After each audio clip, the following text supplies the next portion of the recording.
Olá, ser de luz, tudo bem? Tô aqui para mais uma edição Mega Power super especial do podcast do Zé. Pode, Zé! É sempre bom lembrar que Deus maravilhoso, na sua infinita sabedoria, conecta e reconecta as pessoas no tempo certo para aprender, para ensinar, para compartilhar, para co-criar experiências, histórias e vivências. Tudo isso pela reconstrução das famílias, pelo empoderamento das empresas e mais. Tudo isso para a gente ajudar esse mundo a se tornar um mundo melhor. Histórias inspiram histórias.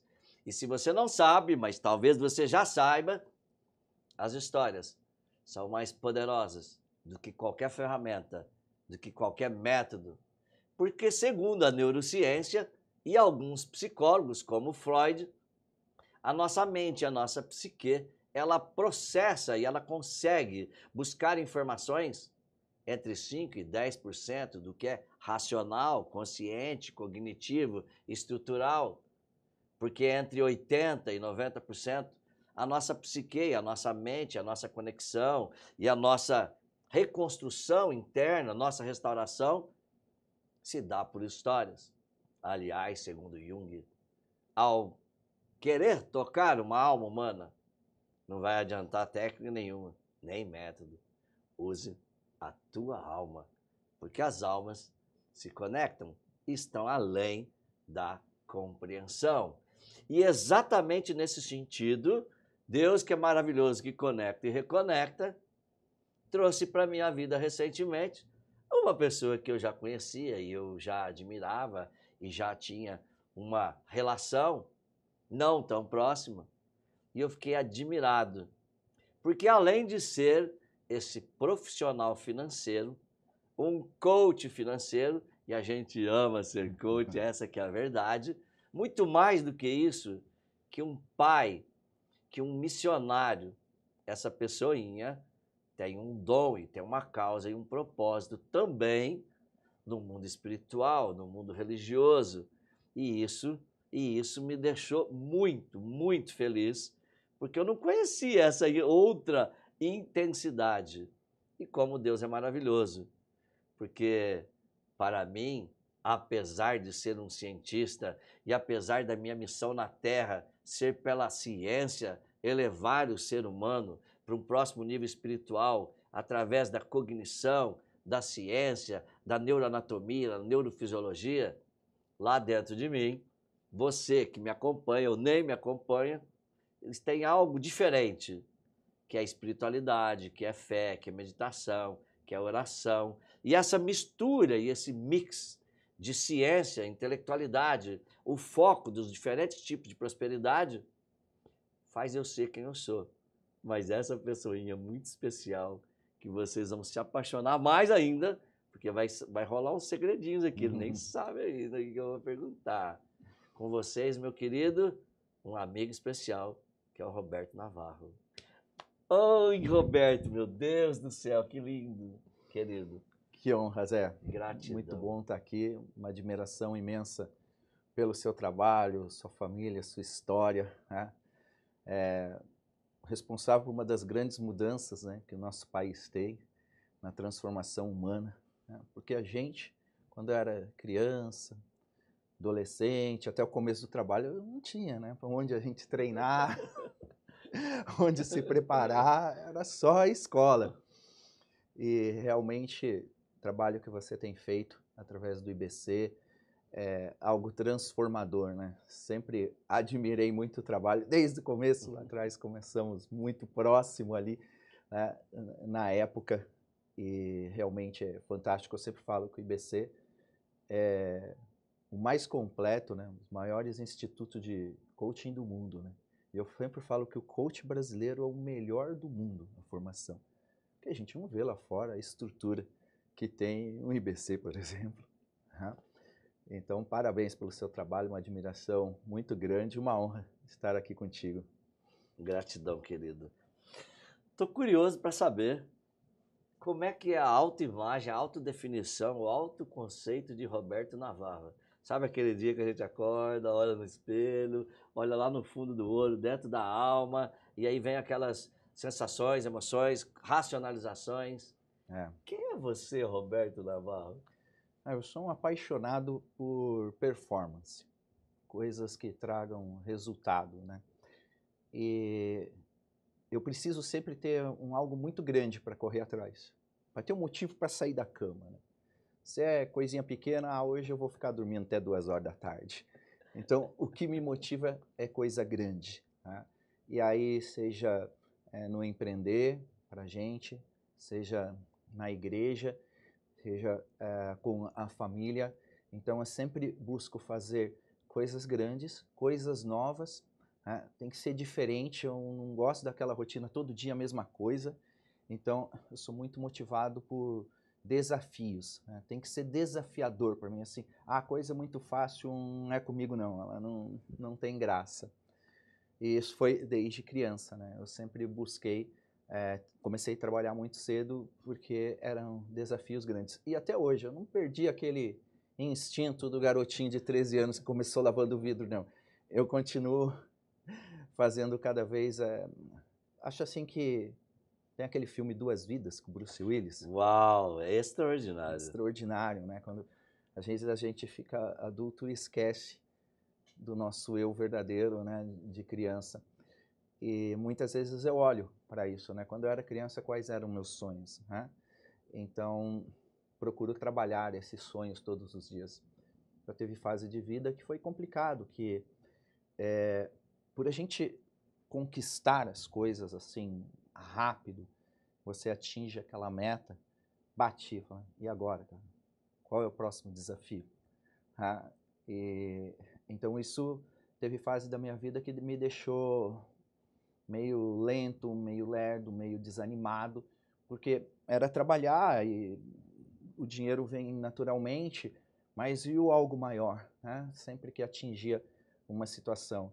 E aí pensar na nova situação. Por isso é importante a gente pensar sempre no longo prazo, ter uma visão de futuro bacana, que aí você está sempre motivado. E isso já me pegou algumas vezes de olhar, não. Mas hoje eu vejo essa autoimagem muito ajudando empreendedores no mundo inteiro, o pessoal nas finanças, que é o dom que Deus deu. Não foi algo que eu procurei, ela foi muito natural na minha vida. Então, isso daí tem me motivado cada vez mais, né? Roberto, o que faz nós sermos quem nós somos é o significado que a gente dá para nossa história. Uhum. Tem uma galera que aprende isso na prática, aprende isso remando, sofrendo, e tem pessoas que não conseguem. Mas, na verdade, o maior poder do ser humano é a própria história. Sim. Só que essa história precisa ser restaurada, ressignificada, empoderada. Então, eu quero fazer algumas perguntas para você sobre a tua história. Uhum. Então, era uma vez o Roberto Navarro que nasceu.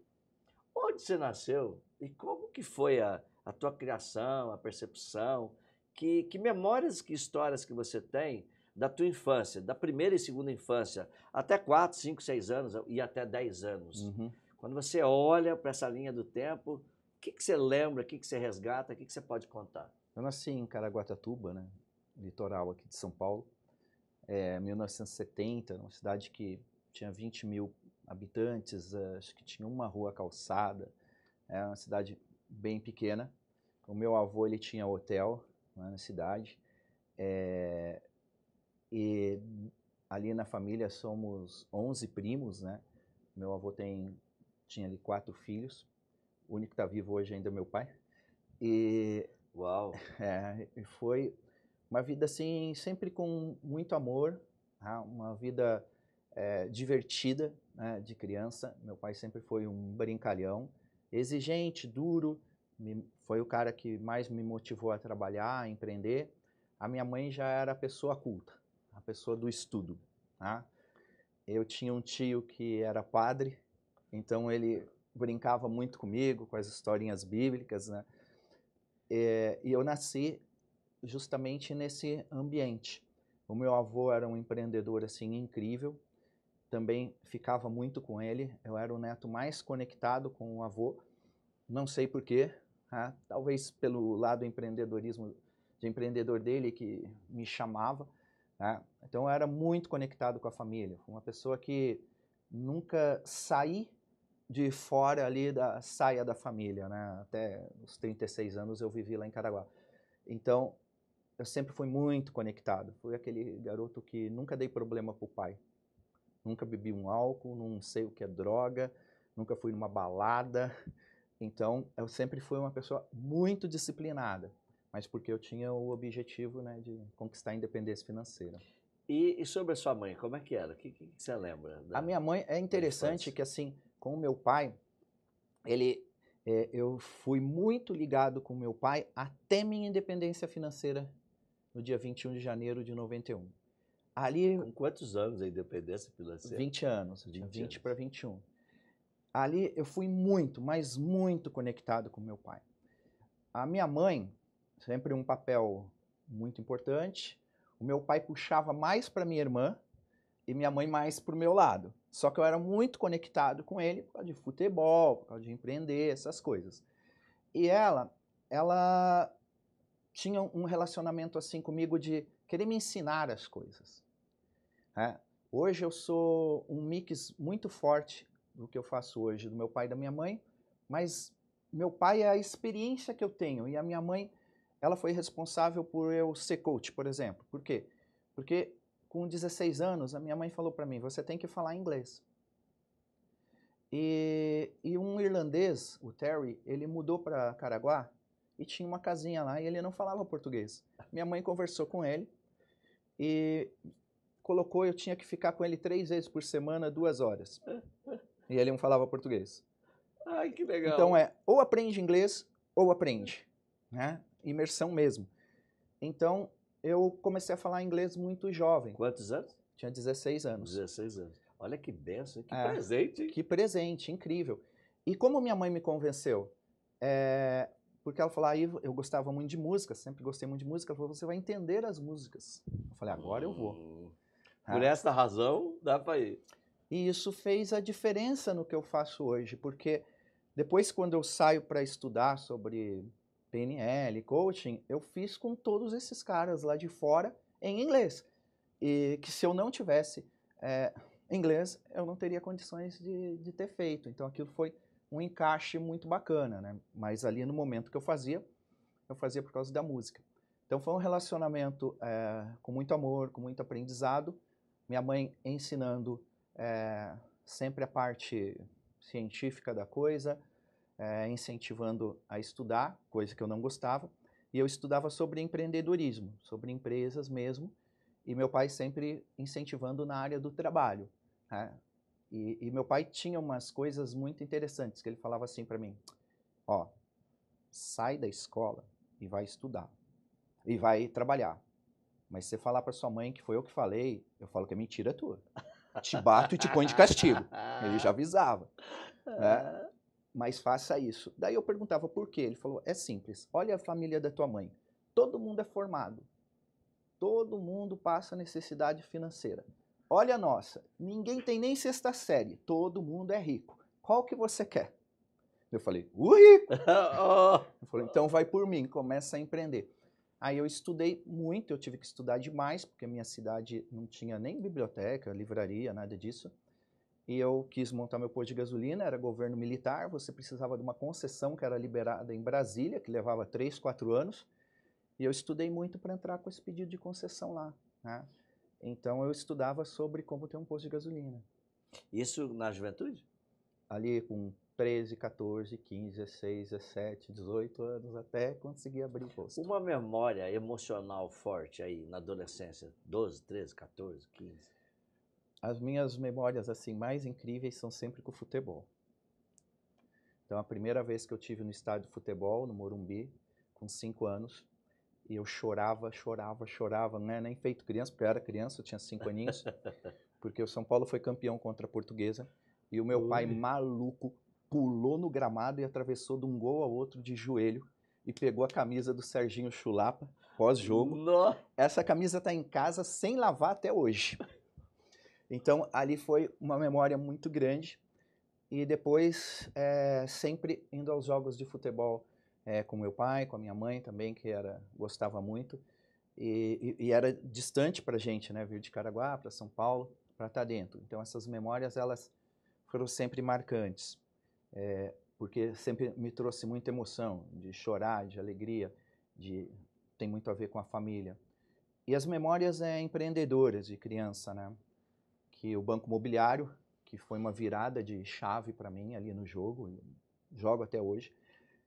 E depois, o meu pai, quando ele trabalhava no hotel do meu avô, antes de ter o posto, e eu queria jogar bola. No hotel tinha um campo de futebol, e aí eu pegava a bola, ia para o escritório do meu pai, ficava ali, sentava na mesa dele, e ficava batendo a bola no chão para incomodar ele, para ele jogar comigo.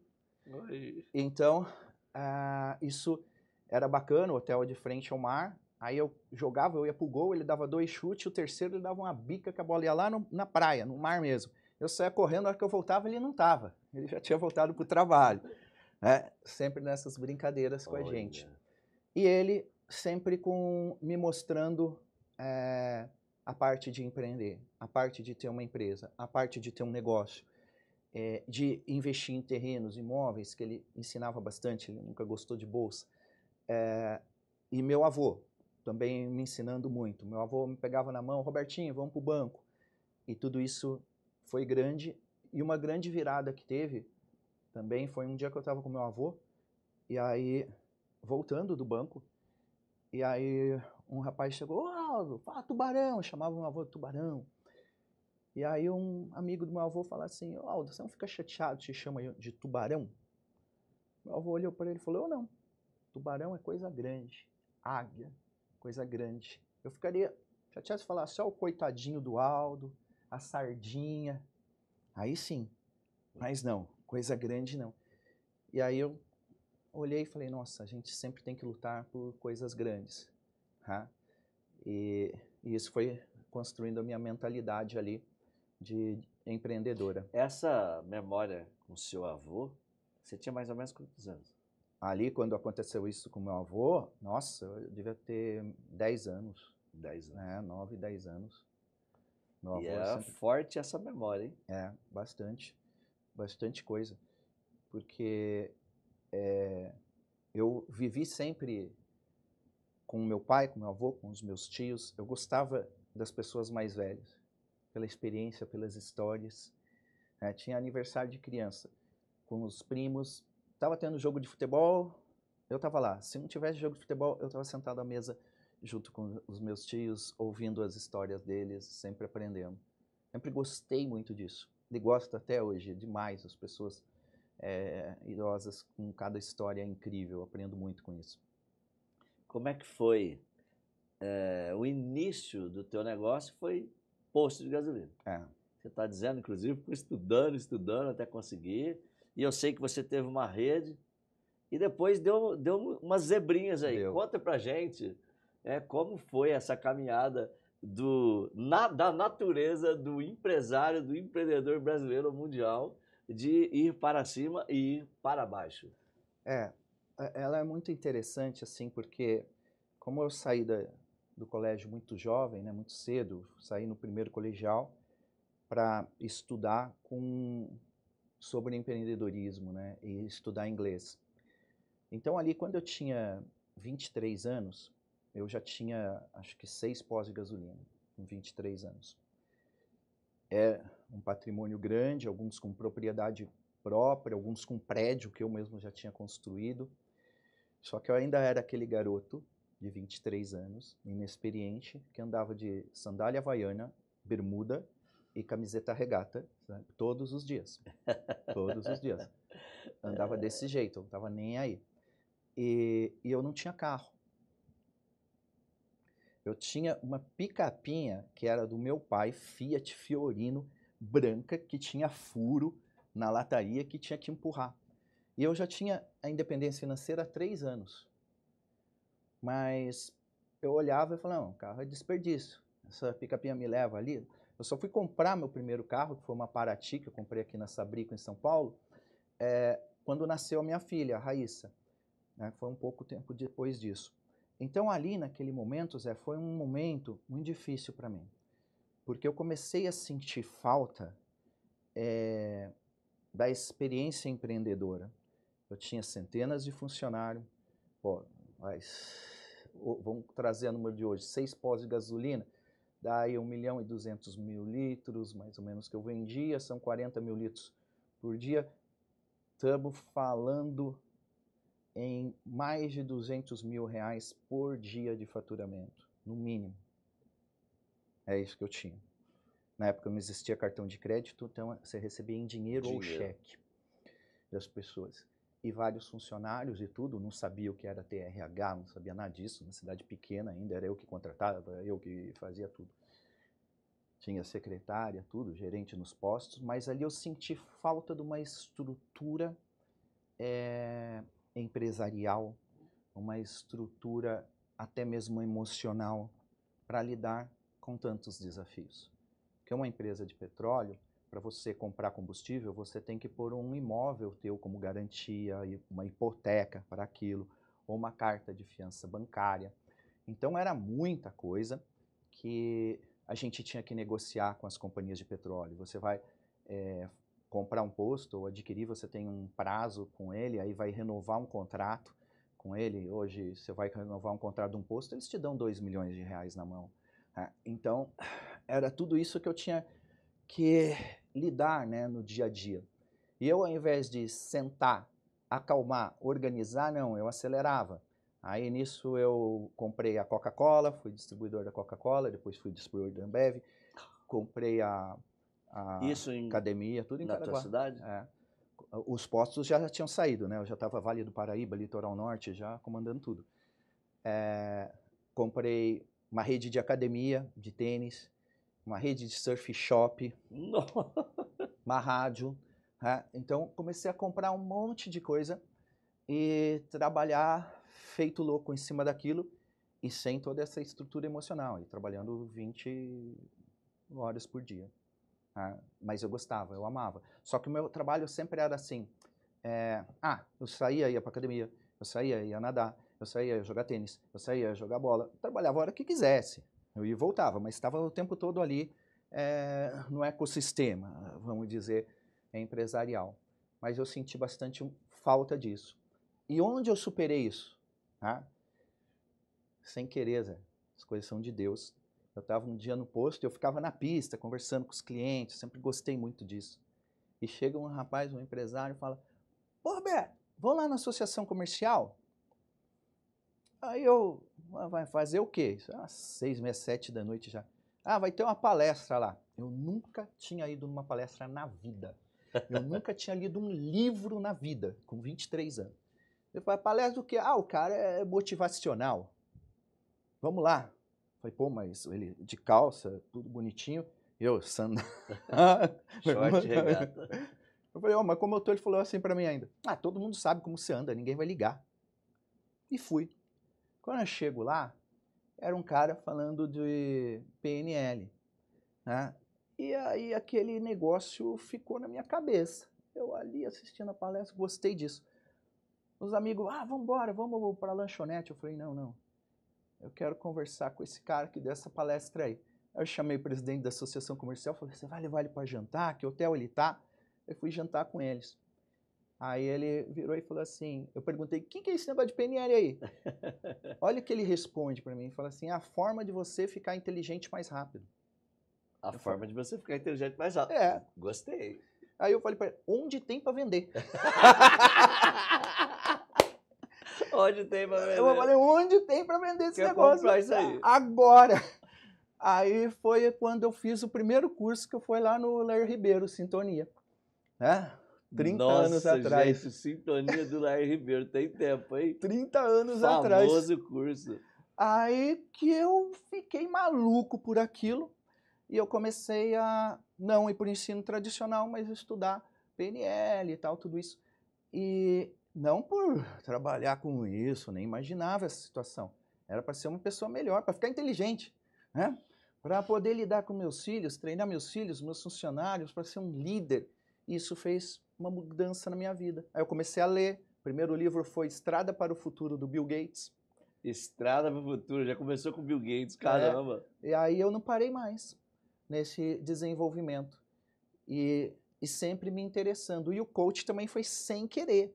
Eu fui transmitir um jogo Brasil-Espanha em Vigo, na Espanha. E aí Radialista, então. É, radialista ali. Aí tô andando assim, tinha uma portinha pequenininha escrito coaching. Eu falei, deve ser curso para ser técnico de futebol.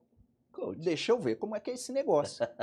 E entrei, né, desci, ficava lá embaixo no subsolo. Aí eu perguntei, como é que é aí? Esse cara, não, aí mostrou como é que era. E falando muito de liderança. Eu falei, rapaz, acho que esse negócio vai ser importante para mim. Eu fiz meu primeiro treinamento de coaching lá, de 6 dias, lá na Espanha, entendendo mais ou menos, né, porque eles falavam tudo em espanhol, o espanhol não era muito legal, e foi o primeiro contato que eu tive. Aí eu falei, nossa, se unir o coach, se unir a PNL, esse negócio vai dar um negócio legal. E aí eu fui me desenvolvendo nessa área, ali dentro, mas sempre com o objetivo de ser empresário, sempre com o objetivo de ser um pai melhor. Eu vivi um grande desafio, que eu fui pai solteiro, né? Eu criei minhas filhas sozinho, então eu tinha que conciliar toda essa vida de pai, mãe e empreendedor. Então eram grandes desafios, né, que vivi ali.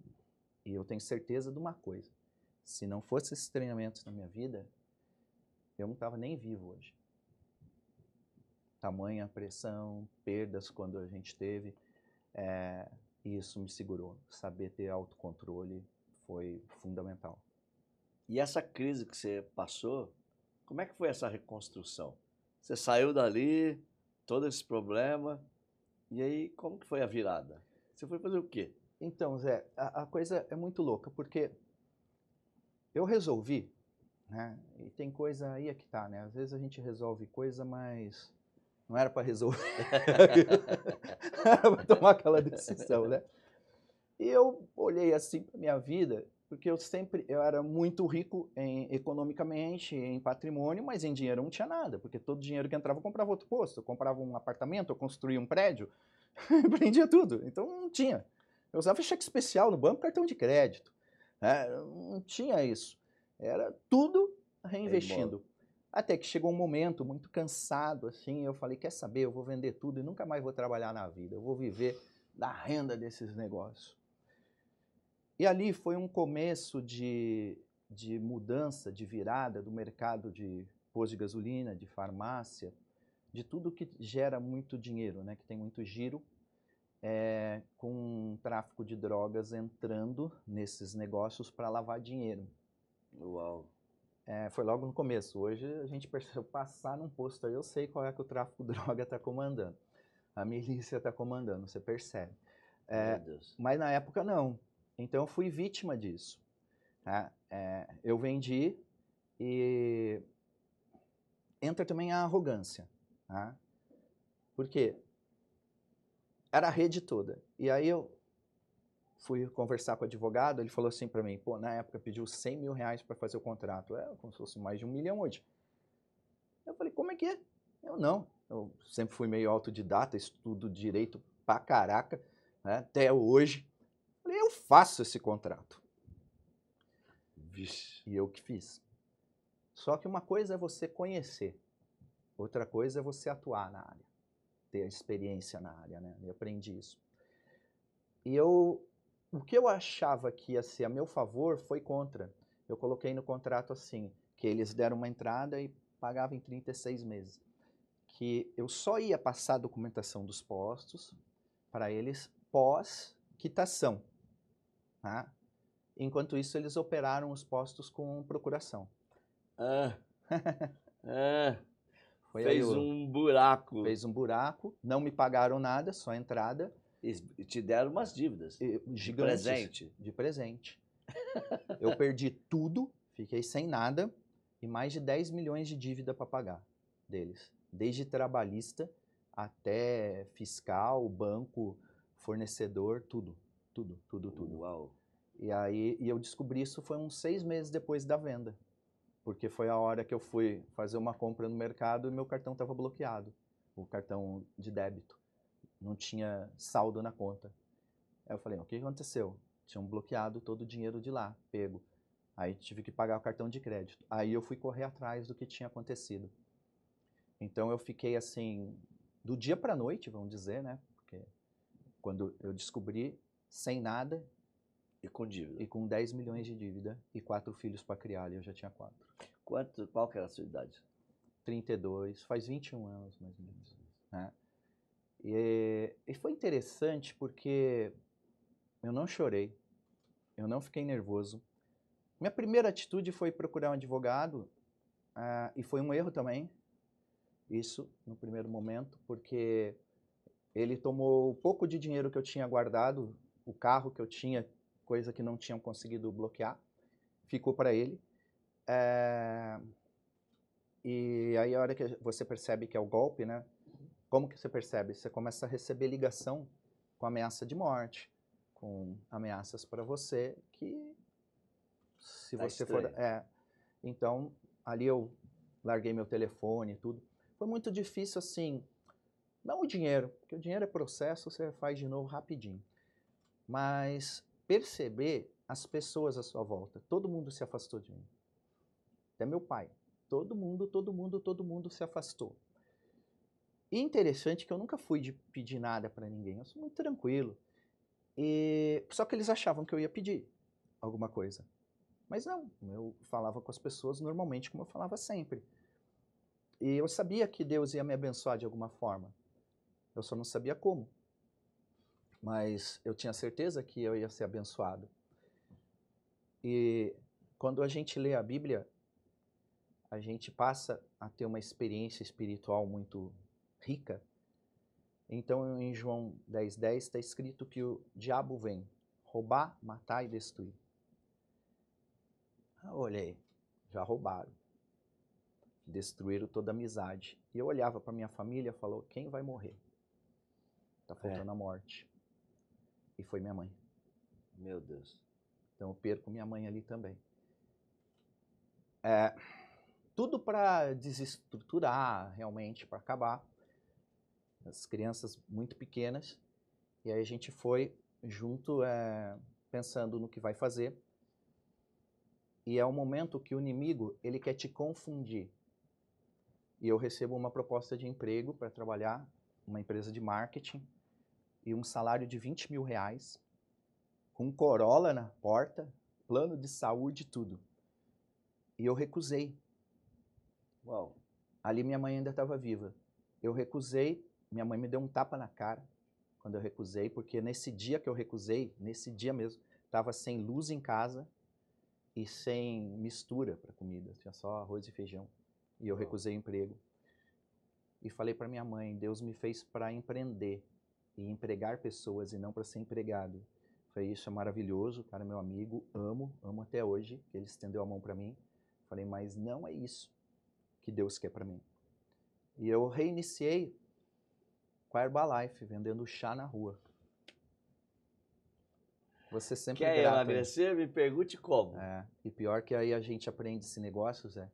E foi uma escola para mim ali, foi uma escola, foi uma coisa linda que aconteceu na minha vida.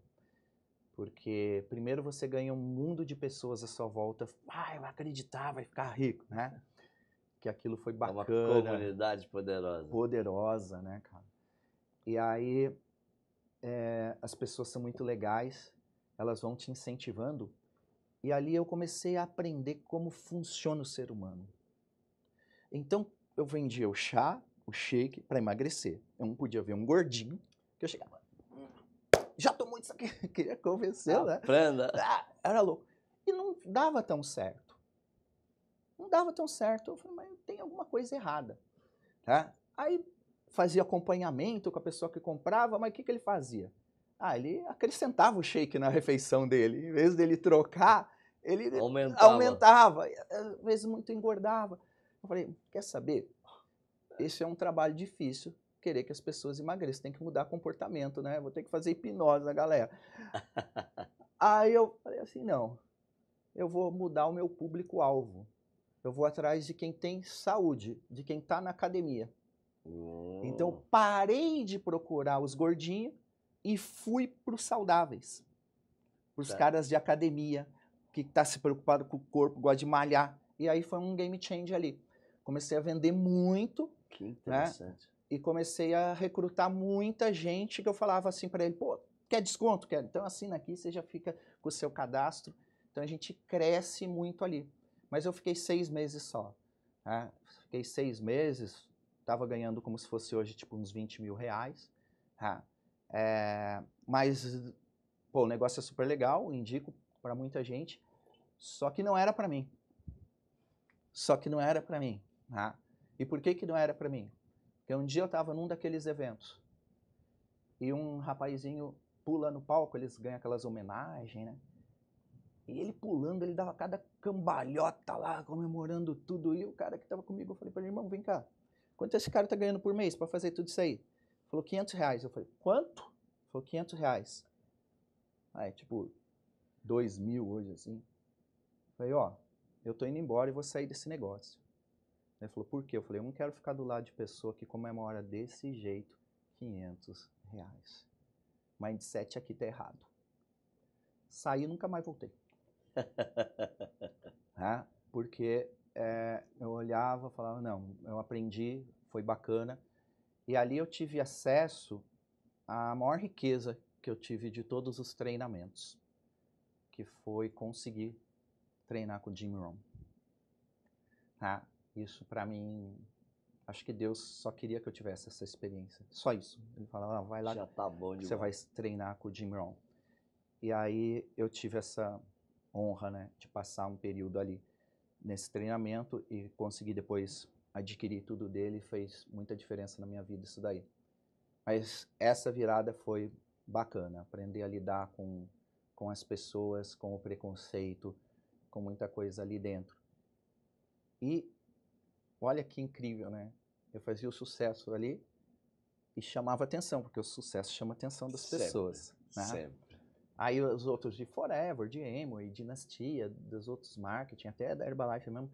Pô, Navarro, como que você faz isso daí? Eu falava, pô, você pode dar uma palestra pro meu grupo? Tá bom, marca, eu vou lá. Quanto você cobra? Aí eu não sabia que esse negócio pode cobrar. Mas quando o cara falou quanto você cobra, eu falei, 500 reais. Eu dei um preço assim, chutei o cara, tá bom, vai lá. Será que eu falei barato? Eu não sabia, não conhecia nada disso, né, Zé? Aí começava a palestrar para eles. Daqui a pouco eu falei, vai ser 2 mil. E continuou tendo um movimento, dando palestrinha deles fazerem de diversos marketing multinível. Então, ali eu já faço uma grana. Aí o que eu fiz? Eu falei, agora eu quero fazer 1 milhão rápido. As dívidas, né, 10 milhões, eu aprendi a negociar. Banco me odeia. Diretor de banco mais antigo sentar na minha frente e sai correndo. Se estiver num restaurante, eu falo, você eu não falo não. A gente é até amigo, mas eu falo não. Negócio não. Porque dos 10 milhões e pouco, eu paguei 1 milhão e 20. Eu diminui 10 vezes o valor da dívida. Uau! 10 vezes o valor da dívida. E o Santander não deixou eu passar nem na calçada dele. Porque eu acionei na justiça e ganhei, ele me devolveu 80 mil reais.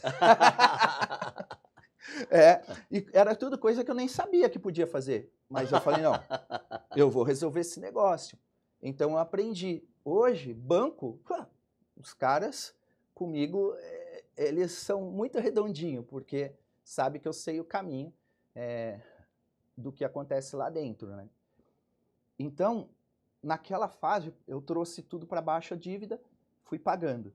E aí eu falei, não, eu quero fazer 1 milhão agora. Porque o que manda é sua autoestima, cara. Você vai com a autoestima, você tá legal. Eu já tinha recuperado a autoestima. Aí eu peguei e falei assim, pô, eu tava começando aquele negócio de home broker no Brasil. Eu já comecei, a primeira vez que eu investi na bolsa foi em 89. Aí o que eu falei? Vou fazer day trade. E eu comecei a fazer algumas operações de trader. Ainda era muito no começo, então tinha uma lentidão muito grande, poucos traders no Brasil, quase ninguém. Então não tinha uma liquidez bacana de você operar.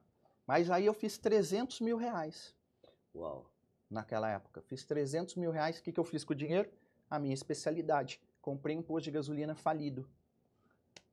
Voltou pro posto. Voltei pro posto. Comprei o posto, estava fechado, falido. Dei uma arrumada, reformei.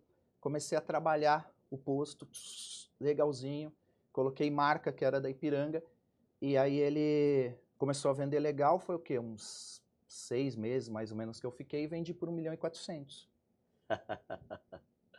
Ah, já fez 1.100.000, é? Aí então eu já estava com milionário de novo, o trader estava funcionando muito bem, estava com uma agenda de palestra no multinível grande, gigante, que daí alguns bancos também chamaram, como o Bradesco, eu dei bastante palestra para eles, né?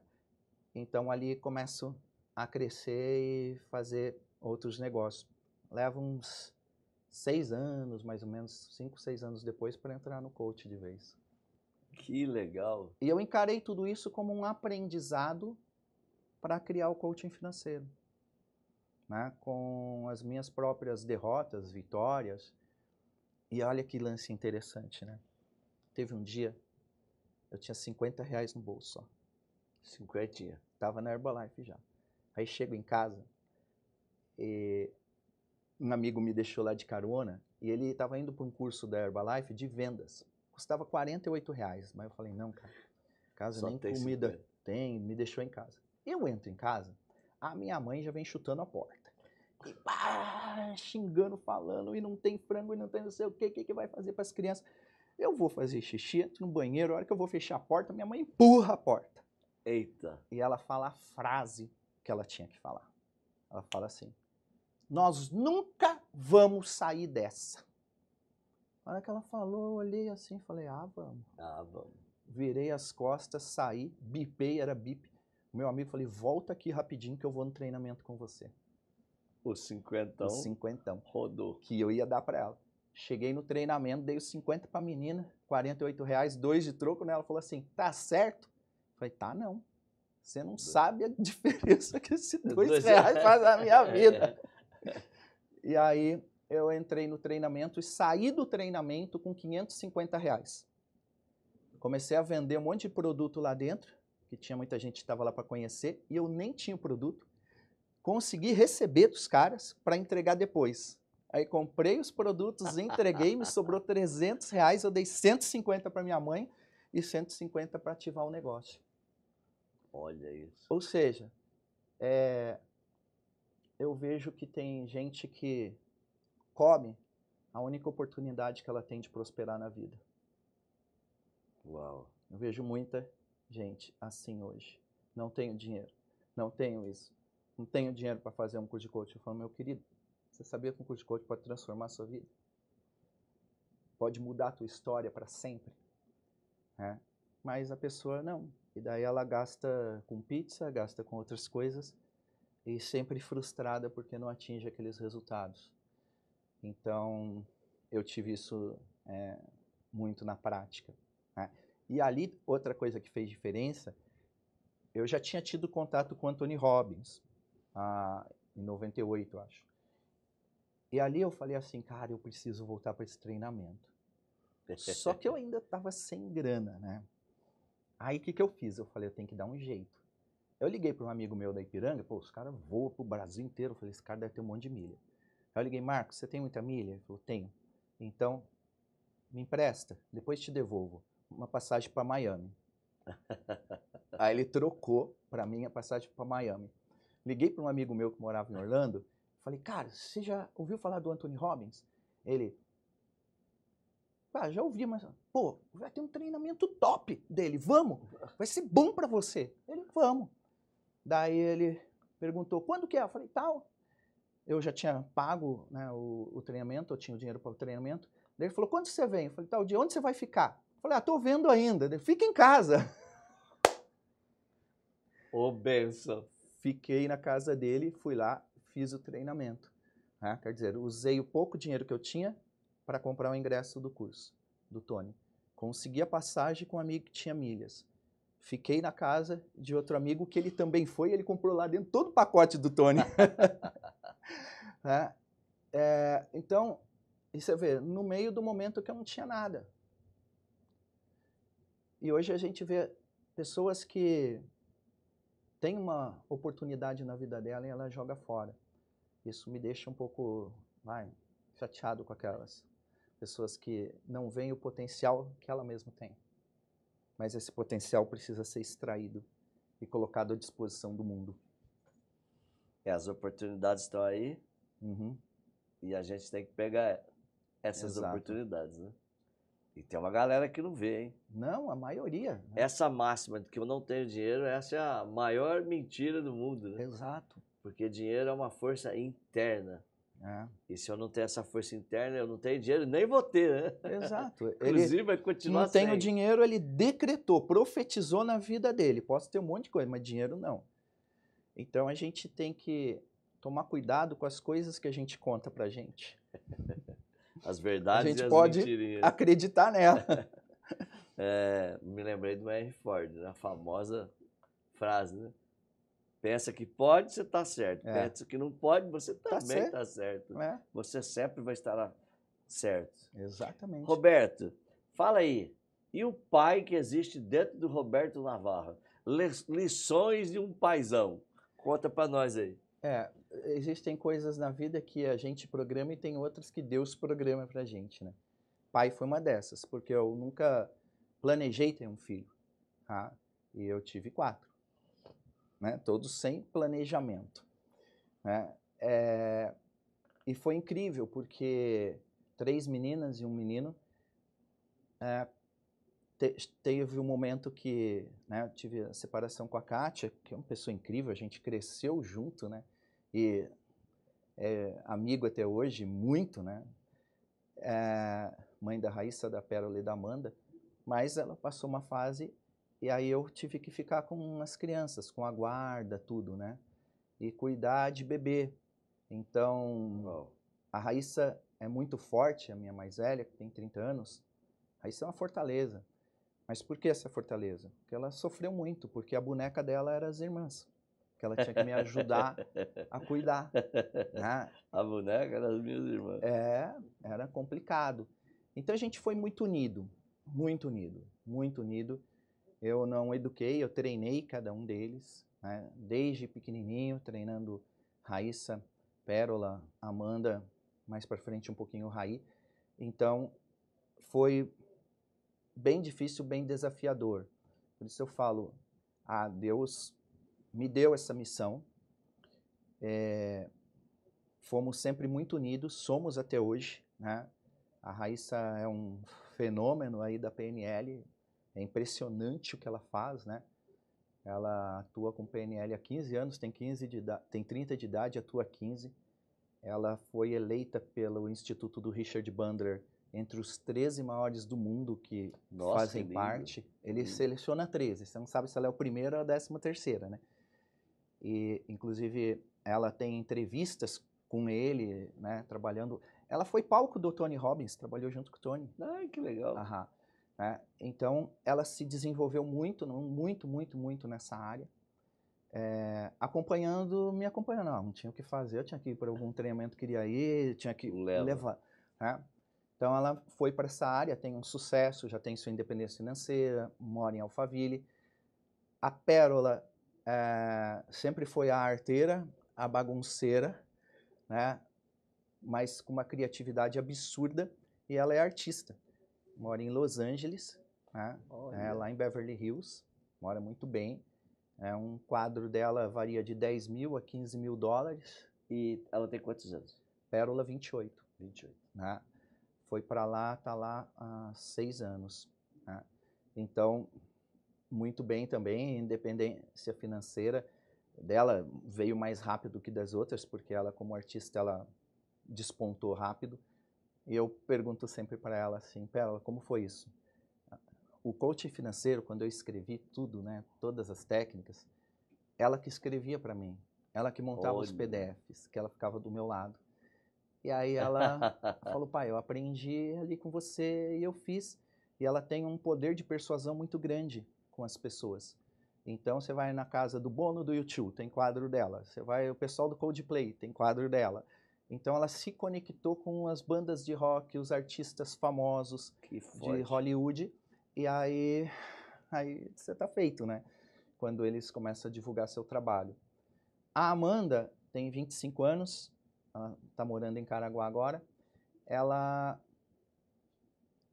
é incrível, porque ela, assim, está seguindo o meu caminho. Ela trabalha com investimentos, tá? PQO da Bovespa já, e tem uma agenda cheia, lotada, ajudando as pessoas a investir, também tem independência financeira. E o Raí, que é a caçula, ele está mais na área ele tem uma agência de marketing digital, ele é copy, trabalha nessa Quantos tudo. anos? No Raí, 23. 23. E ele ainda não tem independência financeira, tá no caminho ali. Né? E ele é muito ligado também a futebol. Eu acredito que ele ainda muda para a área de cronista esportivo. E a gente é muito conectado, a gente é muito junto. A gente, qualquer coisa que eles vão fazer, eles me ligam, eles pedem conselhos. E até meu genro, Lucas, qualquer coisa que ele vai fazer, vai trocar um carro, comprar o apartamento lá na praia, ele me liga, ele quer saber. Ele saiu outro dia do médico e deu o colesterol um pouquinho mais alto, 25 aninhos, ele malha pra caralho. Primeira pessoa que ele ligou fui eu. E aí eu falei, não, calma, você tomou pré-treino hoje? Tomei, então vamos refazer esse teste e tal. E aí é muito bacana, a família muito unida mesmo, nós 5, né? Isso é uma graça divina que eu tive. Tive realmente muita sorte nisso, com esses filhos que eu tenho. E diante de toda essa história, você se conecta com esse outro trabalho que você tem, que é da Igreja Batista Atitude. Isso. Fala um pouquinho de como que isso aconteceu, porque eu fui lá ver, né, presenciar, eu achei assim surreal, né, que trabalho extraordinário, lindo. E eu disse para você, eu não sabia direito, né? Achei o máximo. Conta um pouquinho aí dessa tua conexão, desse teu apoio com relação à atitude. Eu não tive uma conversão, né? Assim, virei cristão, não. Meu tio era padre, estava ali, só que a minha família toda é católica. Minha mãe nasceu em Aparecida do Norte, né? Então, toda aquela tradição católica. Só que eu sentia um desejo de ser evangélico, mas na minha cidade eu não conseguia. Minha família lá é muito grande, muito respeitada, e aí não dava. Quando eu saio, que eu vou embora, que eu mudo de Caraguá e vou para o Rio de Janeiro, aí eu me encontro, eu vou na igreja Nova Vida, e ali eu me torno evangélico, mas fiquei pouco tempo lá, logo em seguida eu fui para Batista do Recreio, que é, vamos dizer assim, a concorrente da Atitude, na mesma rua, pertinho, na mesma rua. Né? Só que como que eu caí até na Batista do Recreio? Eu tinha um instituto, já o ICF, e já era evangélico da Nova Vida, e a nossa sede era num shopping, e nos domingos o estacionamento do shopping tinha lá mais de 1000 carros, que era da Igreja do Recreio. E a minha sala de aula dava vista para a igreja e eu olhava aquela multidão. Eu falei, meu, que mentira será que esse pastor está contando aí? Eu quero saber que história é essa. Eu vou lá ver a história. Que eu vou. Aí eu fui, a primeira vez que eu fui lá, e um pastor, ele fez uma técnica de PNL com a galera, de quebra de crença. Opa! Eu olhei e falei, não sai mais daqui. Tô gostando. Gostei desse negócio. Gostei desse lugar. Então eu fiquei lá até ir embora do Rio. E eu vi o quê? A Igreja Batista Atitude chamava Igreja Batista Central da Barra. Era numa casinha pequena. E crescendo, crescendo, crescendo. Aí eles compram um terreno ali na Américas e faz a igreja que está lá. E eu passava do ICF para casa, era caminho. Eu passava ali na frente todos os dias. Eu falei, que negócio legal isso. Esse pastor deve ser muito bom, está crescendo. Aí mudei para São Paulo, fiquei um tempo ali com o Jairinho e a Cassiane, que a gente é amigo desde muitos anos, e Thiago Brunet, né, que a gente também é amigo há mais de 15 anos. E fiquei assim pela amizade, mas não era aquela minha conexão.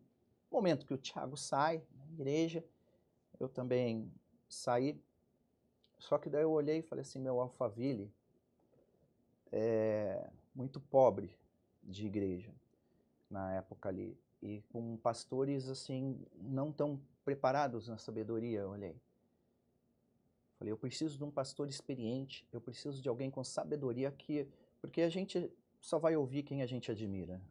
Sempre. Não adianta. Né? Não vai Certo. ouvir qualquer pastorzinho. E a gente que tem ainda um conhecimento e o cara começa a falar, aí o outro fala quanto é dinheiro, aí o outro fala não sei o que. Eu falei, cara, para que isso, né? E aí eu pegava o avião aqui todo domingo cedo, ia para o Rio, assistia ao culto do pastor Josué, pegava o avião de volta. Até um dia ele descobriu isso. Ah, E ele falou assim, pô, tu tá aqui, vem palestrar na igreja. Aí eu fiz os empreendedores de atitude lá 2 vezes para ele.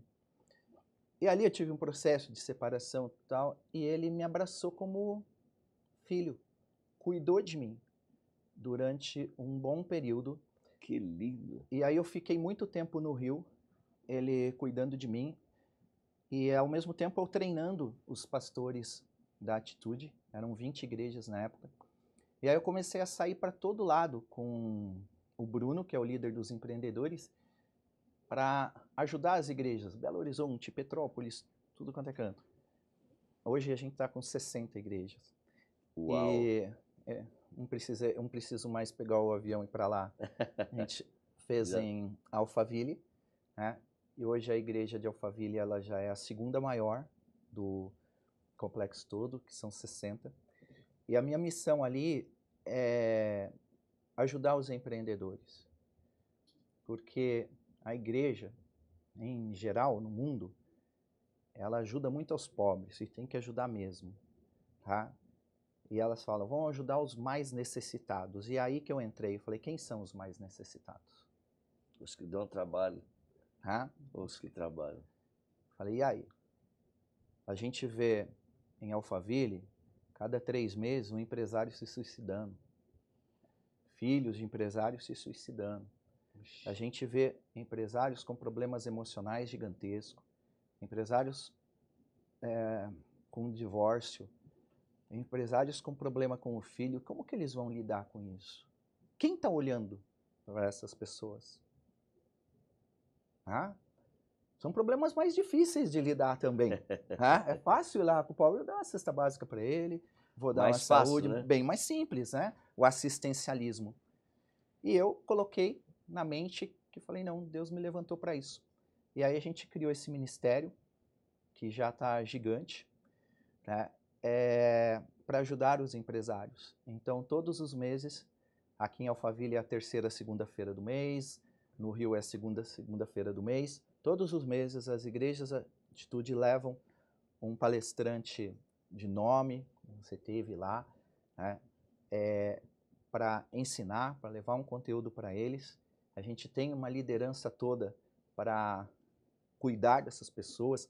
Amanhã nós vamos ter, por exemplo, um culto na empresa do Stanley, aqui em Olha Alphaville, que legal. que o pastor está indo lá orar para 120 funcionários, cuidando das empresas, cuidando dos empresários, cuidando da família dos empresários, para levar a prosperidade, para gerar mais emprego, gerar mais impostos. E isso está lindo, né? Então, eu não sou líder, porque eu não quero cargo. O cargo te deixa muito amarrado. Já fui presidente de associação, já fui presidente de partido político, eu não quero isso. Minha função é mentorar e de proteger até os líderes. Então aqui tem o William, aqui em Alphaville, o Bruno no Rio. Eu sou quem estou ali aconselhando, diariamente envolvido com as igrejas, com doação. Eu dou muito. A minha missão hoje é que a Igreja Batista Atitude tenha 1000 templos. Para isso a gente precisa de mais de R$1 bilhão para fazer. E de todos os treinamentos que eu vendo, seja coach, seja o que for, mentoria, 40% vai para a igreja. Nossa, que 60% é para a forte. gente manter o custo da empresa, Que tal, lindo. sobra um pouquinho e tudo vai, porque a minha parte eu já recebi, Deus já me deu, meus filhos estão bem, né? Então a minha missão é fazer crescer. Meus sonhos é um dia eu ver um pipoqueiro que hoje ele é bilionário e ele falar, eu fui convertido aquele dia na igreja. Uau. Eu tinha meu carrinho de pipoca e o Zé estava lá e deu uma palavra lá, deu uma estratégia, comecei a mudar a minha vida e hoje está bilionário. Meu Ver Deus, isso. que lindo. Esse é o sonho que eu tenho com todos esses empreendedores. E aí eu não paro, eu dedico 60% do meu tempo vai para doação, vai para trabalho social, 40% para os nossos negócios. E o dinheiro é o inverso, 60% para a gente, porque tem os custos, e 40% vai para doação. Só que isso não começou hoje, isso começou desde criança. Quando eu tinha 16 anos, que eu já tinha dinheiro que juntava do posto, de lavar vidro, tudo aquilo, eu tive um amigo que ele morreu com droga, né? Ele teve problema, teve convulsão, teve tudo e faleceu. Um amigo de jogar futebol. A partir dali, eu comecei a pintar muros na cidade, que eu pagava o aluguel do muro, escrito pratique esporte, diga não às drogas. Meu Deus. E assim que eu tive meu primeiro posto e conquisto a independência financeira, eu não tinha carro, mas eu tinha uma fundação que chamava Fundação Vida Mais Legal. Vida Mais Legal. Que tinha 600 crianças, que eu pagava 100% do meu bolso. Professores, alimentação, uniforme, que era escolinha de futebol, canoagem, ciclismo, jiu-jitsu, eram 6 modalidades esportivas que eu mantive até ir embora de Caraguatatuba. Então você já é um doador há muito tempo atrás. Desde criança, desde a adolescência. Padrão mental. É um padrão que eu tive.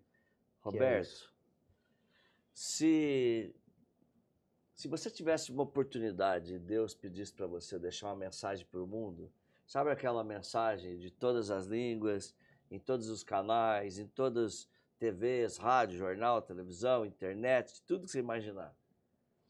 E Deus dissesse, Roberto Navarro, compartilhe com o universo sobre propósito, sobre causa, sobre o significado da vida. Uhum. Qual seria a mensagem que você diria para o mundo inteiro? Esse é um dos maiores tabus que tem, né? Se a gente colocar na Amazon, escrever a palavra propósito, vai aparecer mais de 20 mil livros falando de propósito, né? Mas eu vou falar como eu entendo o propósito da minha vida. E todos que estão nos ouvindo, nos assistindo, muitos podem estar, não encontrei o propósito da minha vida, ele pode falar. Eu vou falar para você que você só não percebeu, mas você está no propósito. Mas está doendo, O que dói hoje vai ser a solução para algumas pessoas no futuro, porque você venceu essa dor. Então eu acredito que a gente sempre está no propósito, a gente sempre está no caminho, mas às vezes a pessoa ainda não reconheceu esse propósito. Deus não me fez para lavar vidro de carro. Mas foi a forma de eu começar e ter o dinheiro para ter o posto. Deus não me fez para ser dono de posto de gasolina. Mas foi onde eu tive toda a experiência empreendedora de começar do zero. Deus não me fez para ser falido, mas foi onde eu aprendi para lidar com pessoas que estão falindo. Deus não me fez para ser o cara de sucesso político, mas eu fui presidente do PFL para entender um político. Deus não me fez para ser... na associação comercial, eu entrei para ajudar os empreendedores, que é a missão que eu carrego hoje, isso eu acredito que Deus me colocou no coração. E quando eu entro lá, o presidente fala assim para mim, era um presidente, 2 vice, e aí uns 20 diretores. Navarro, sua missão aqui é a seguinte. Sua missão aqui é a seguinte. Treinar os comerciantes para eles venderem mais, ter bom atendimento. Falei, como que eu vou fazer isso? Segundo, negociar com o banco para arrumar empréstimo para eles mais barato. Falei, como é que é? Falei, deixa comigo. Aí eu comecei a conectar com todo mundo. Na época a gente tinha o IBC, se já tivesse, a gente seria parceiro da época. Eu cheguei a dizer, nós temos aqui 500 mil comerciantes, nós temos que treinar esses caras. Então eu fazia com os institutos da época, a Actius, o Eugênio Ferrarese de São José dos Campos, o próprio Larry Ribeiro com algumas coisas. Então todo mundo dava treinamento. E o que eu fazia? Ia acompanhar os caras, ficava ali aprendendo sem trainer, sem saber que um dia ia ser. Andei no fogo mais de 100 vezes.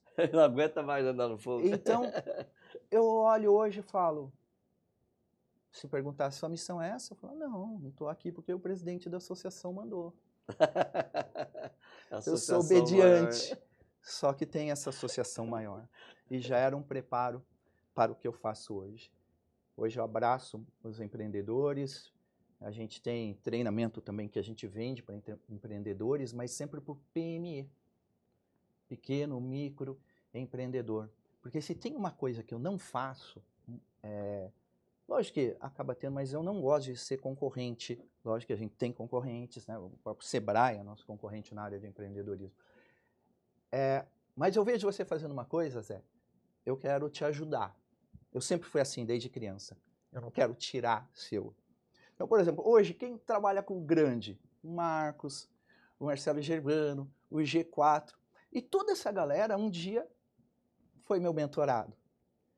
E eles, eu falei, poxa, legal, tem um nível para eles bacana. E eu levo muitos alunos, muito cliente para todos eles. E aí eu falei, eu vou cuidar da galera mais de baixo, um pouquinho do pequeno, micro empreendedor, que tem pouca gente olhando. Né? Deus me deu o coach financeiro, porque eu também não busquei para ser isso. Pelo contrário, eu fugia de escola, né? E você se torna professor. E quando Deus deu isso, eu entendi que era de Deus o dia que os milagres começaram a acontecer. Porque um rapaz perguntou para mim, e essa mensagem fica para todo mundo, quando eu sei que eu estou no propósito de Deus e quando não é? Eu falei, você vai saber que o negócio é de Deus o dia que uma pessoa chegar e falar assim, isso que você fez mudou minha vida. Isso é de Deus. Isso é de Deus. Como você tem milhares de depoimentos desse, então recebo todo dia centenas de depoimentos. A gente tem em torno de 500 novos esse ano que eu recebi mensagem, são 500 novos milionários. Não que do nosso instituto. Não que ele aprendeu esse ano e já está milionário. É do tempo, né? Foi a história revelando. Isso é bacana. E aí você sabe que isso é de Deus. Então, todos estão no propósito, mas você precisa encontrar a missão para chegar lá, que é o que eu faço todos os dias. Então, aqui é uma missão que faz parte desse propósito de ajudar pessoas. Tá? Estar na igreja é uma missão. E é tudo muito difícil. Hoje cedo, eu liguei para o pastor Wallace, aqui você conheceu, da Atitude. Falei, pastor, eu preciso de ajuda. Porque eu estou recebendo 6 a 8 mensagens de empreendedores aí da igreja, todos os dias com uma certa dificuldade, com isso e aquilo. Isso te rouba energia, isso um monte de coisa, te deixa às vezes até irritado. Eu preciso que o senhor ore comigo. Eu preciso ser da pastora para que meu coração esteja mais puro. Porque às vezes você fica com raiva de um irmão por uma outra situação. E ele ficou 1 hora comigo no telefone. Meu Jesus, que lindo. Porque a gente passa por essas crises e a gente precisa de pessoas para estar com a gente. Pessoas que não está com você por interesse, seja por seu dinheiro ou por qualquer outro interesse, mas que está pelo ser humano que você é. Porque sabe que você é valioso para Deus. Todo ser humano é valioso para Deus. Agora tem algumas pessoas que foram escolhidas, como você foi escolhido, um ser de luz, para treinar. Quantos divórcios você já ajudou a evitar? Quanto suicídio você deixou de ajudar de evitar? Quantas pessoas você tirou da depressão? Quantas pessoas você salvou? São milhares, não dá nem para contar, porque tem muita coisa que você não sabe. Chega na gente, é 1/10 do que a gente faz. A gente não sabe. Então, eu creio, só que isso também vem aquela energia na gente, as nossas dificuldades, o nosso bastidor, né? Que é família, a empresa e tudo isso. E quem vai cuidar? A gente precisa, porque a gente não é super-homem. Não é porque a gente tem aquela força, estamos mostrando algo muito bonito aqui, mas tem aquele lado que, se a gente não tem o carinho, o ombro do pai, ou do pastor, da esposa, da família, falta. Né? E às vezes a gente sente isso.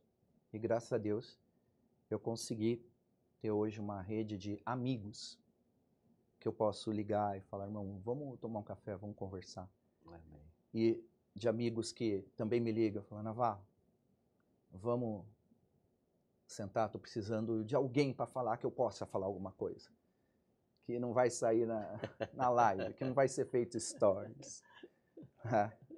Porque realmente hoje é um mundo complicado e saber diferenciar quem é amigo pessoal, íntimo, e quem é amigo de network.